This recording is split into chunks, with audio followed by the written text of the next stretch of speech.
सांगतात जे आम्ही ऍक्शन घेतो, तुम्ही समोर माणसाला नोटीस देऊ नका, असे होत नाही.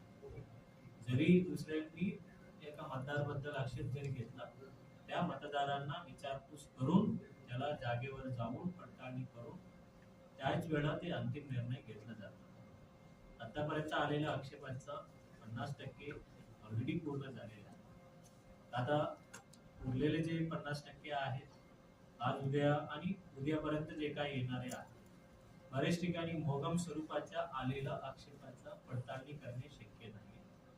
ज्या ठिकाणी आलेला प्रत्येक आक्षेपाचा वैयक्तिक पडताळणी त्या प्रभागची इन्चार्ज जे आहे, डीएमसी, डेप्टी इंजिनियर या स्तरावरची वरिष्ठ अधिकारी त्या ठिकाणी स्वतःहून, तुम्हाला पण ते अवगत आहे, दररोज तुम्ही कव्हर करताय, आणि जोपर्यंत प्रत्येक आक्षेपाचा म्हणजे आपण वैयक्तिक पद्धतीनेच पडताळणी करण्याच्या सूचना हे दिलं होतं.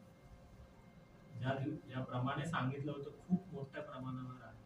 हा, काही हेडिंग मध्ये चुकलं असेल, हेडिंग मध्ये चुकल्यामुळे तो यादी संजय नगर पूर्ण तिकडे गेलं का अशी त्यांना वाटायची. ते हेडिंग मध्ये संजय नगर हा जे आहे रेल्वे पटरीचा खालचा भाग आहे, त्या ठिकाणी राजनगर, मुकुंदवाडी आणि बंबाट नगर हे भाग, तिथं पण जे संजय नगर उत्तर म्हणून जे आलेला भाग आहे, त्या ठिकाणची जागेवर पडताळणी केलं तर जे केलेलं आहे ते योग्य.